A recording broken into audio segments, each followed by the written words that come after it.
بیان کی کیا قانونی حیثیت؟ آج یہ بتا رہے ہیں کہ جی بس جرم ثابت ہو گیا، تو جرم اس طرح ثابت ہو گیا کہ عادل خان صاحب کا جو بیان ہے وہ ایک اسسٹنٹ کمشنر ریکارڈ کرتا ہے جو ایک انتظامی افسر ہیں، جج نہیں ہے۔ نمبر 1 یہ آپ نوٹ کرتے جائیں۔ اور ہم بات ہے 164 کا بیان میں آپ کے سامنے پڑھ دیتا ہوں۔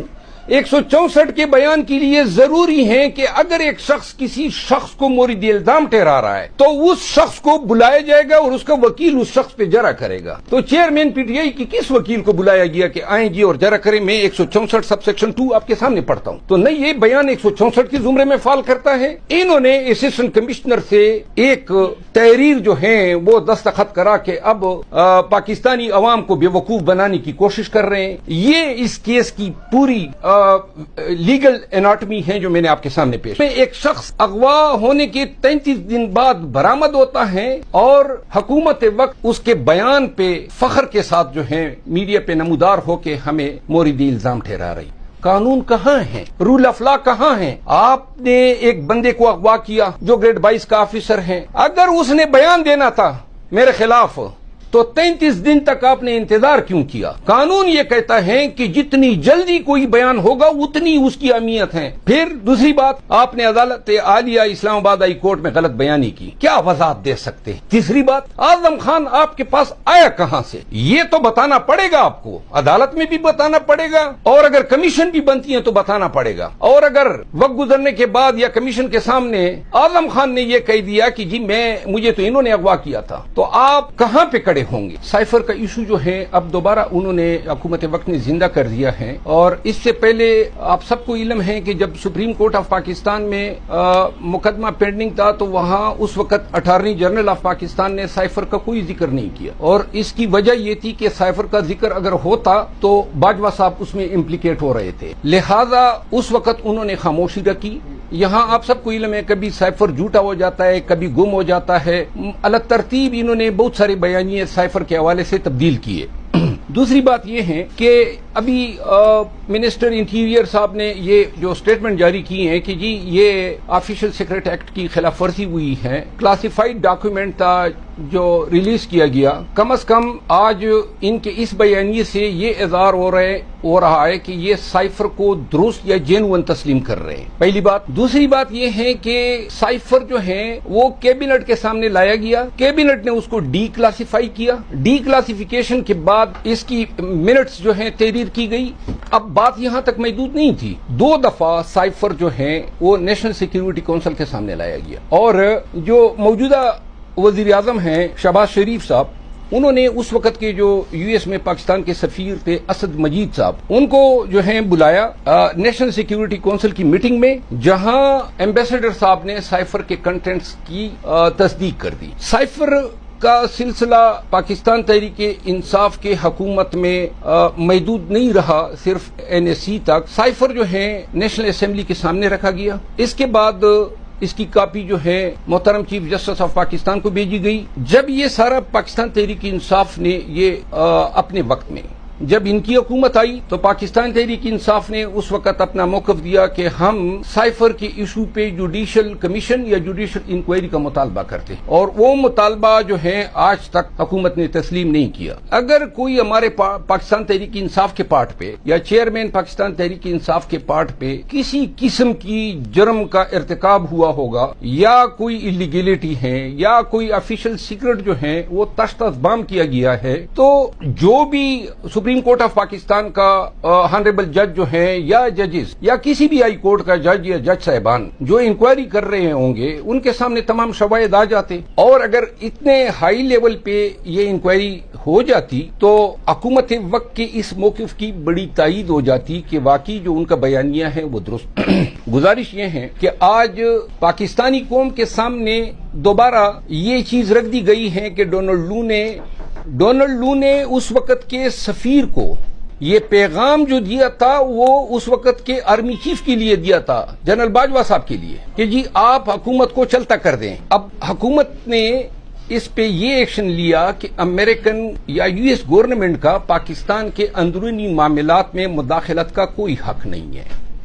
پاکستانی جو ہیں وہ امریکیوں کے باجگزار نہیں ہیں، یہ ہماری قومی غیرت یہ تقاضا کرتی ہے کہ کوئی بھی بیرونی طاقت جو ہیں پاکستان کے اندرونی معاملات کو اس طریقے سے امپورٹڈ حکومت کو عوام پر مسلط کرنے یا پاکستان میں منسٹریل چینجز کو لائے تو یہ پاکستان کے عوام اور پاکستان کی قومی غیرت پہ ایک تازیانہ ہے۔ اب آ جاتے ہیں اعظم خان صاحب کی بیان پہ۔ اعظم خان صاحب اغوا ہوتے ہیں 15 جون کو، شام کو گھر سے نکلتے ہیں اور پھر جو ہے لاپتہ ہو جاتے۔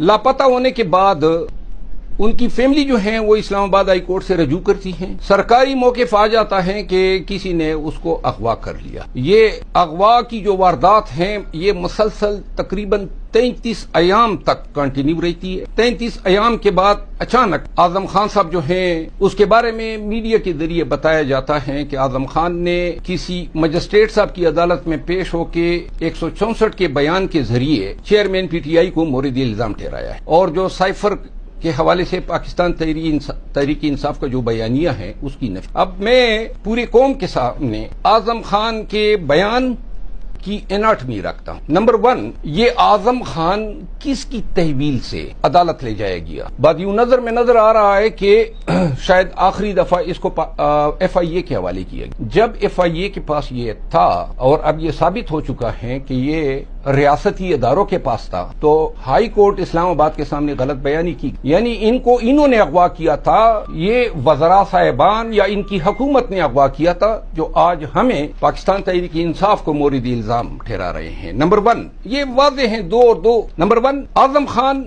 مسٹیریسلی اچانک ان کی تحویل سے برآمد ہوتا ہے۔ اعظم خان کو بیان دینے سے پہلے یا بیان دینے کے بعد میڈیا کے سامنے نہیں لایا جاتا ہے۔ ایف آئی آر کون سی درج کی گئی ہے ایف آئی اے نے سائفر کے ایشو پہ؟ کیونکہ منسٹر انٹیریئر نے لفظ استعمال کیا کہ 161 کا بیان ہوا ہے۔ 161 کا بیان جو ہے ایف آئی آر کے بعد ہوتا ہے۔ 164 کا بیان جو ہے وہ انکوائری میں بھی ریکارڈ ہو سکتا ہے اور ایف آئی آر کے سٹیج پہ بھی ریکارڈ ہو سکتا ہے۔ ایف آئی آر کہاں پہ قوم کے ساتھ کیوں شیئر نہیں کی گئی؟ یا اگر کوئی انکوائری تھی تو وہ انکوائری کب لانچ کی گئی؟ اس کا کیا نمبر تھا؟ اس انکوائری کے حوالے سے جو آپ کا مین ملزم ہے چیئرمین پی ٹی آئی، کوئی نوٹس آپ نے جاری کیا ہے؟ اس کا موقف سنا ہے؟ ان کو آپ نے الزامات یا جو چارج شیٹ ہے کنوے کی ہے؟ ان سب سوالات کے جوابات نفی میں۔ اب اس بیان کی نمبر 2، جب بھی 164 کا بیان ہوتا ہے اس کی 2 صورتیں ہوتی ہیں، ایک ہے انکلپیٹری اور ایک ہوتی ہے ایکسکلپیٹ، یعنی ایک بیان یہ ہوتا ہے جس میں ملزم خود عدالت کو کہتا ہے کہ ہاں جی میں بھی شریک جرم تھا، اور دوسرا بیان وہ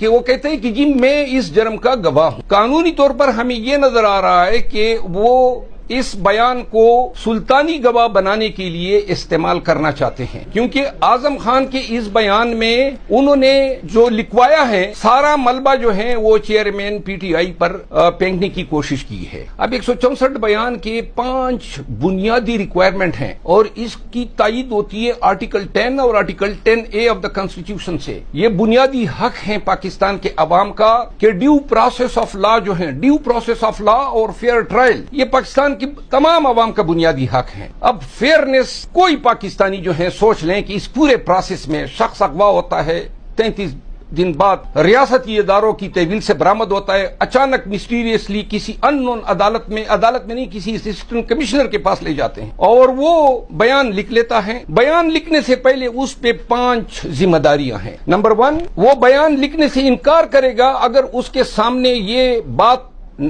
لائی جائے کہ یہ جو شخص بیان دے رہا ہے اس کو یا کوئی تحریض دی گئی، کوئی لالچ دی گئی، تھریٹ کیا گیا، ڈیورس کے تحت ہے یا ٹارچر کیا گیا۔ اگر یہ ان میں سے ایک بھی چیز ہے تو کوئی بیان نہیں لکھا جائے گا۔ کیا اس اسسٹنٹ کمشنر کے لیے یہ مناسب تھا؟ پوری میڈیا کے ذریعے پورے پاکستان کو علم ہے کہ principal secretary to former prime minister جو گریڈ 22 کا افسر ہیں وہ اسلام آباد کے پوسٹ F6 سیکٹر سے اغوا ہوا ہے، اور ڈی ایم جی افسر ہیں جس نے یہ بیان قلم بند کیا ہے، اس کو علم نہیں ہے کہ یہ شخص مسنگ ہے۔ اس شخص کے حوالے سے اسلام آباد ہائی کورٹ میں ریٹ پینڈنگ ہے، انتظامیہ نے یہ بیان دیا ہوا ہے کہ یہ اغوا ہوا ہے۔ سب سے پہلا اس کا کام تھا کہ اسلام آباد ہائی کورٹ کو آگاہ کرتی کہ جی وہ جو گمشدہ یا اغوا شدہ شخص ہے وہ مل گیا۔ نمبر 2، جب ایسے شخص کا بیان لکھا جاتا ہے تو اس شخص کو عدالت یہ پابند ہے ہیں کہ اس کو پولیس کے حوالے نہیں کرے گی. اب سوال یہ پیدا ہوتا ہے کسی کو پتہ ہے کہ اعظم خان صاحب کہاں ہیں؟ اگر کسی کو پتہ نہیں ہے تو اس کا مطلب یہ ہے کہ یہ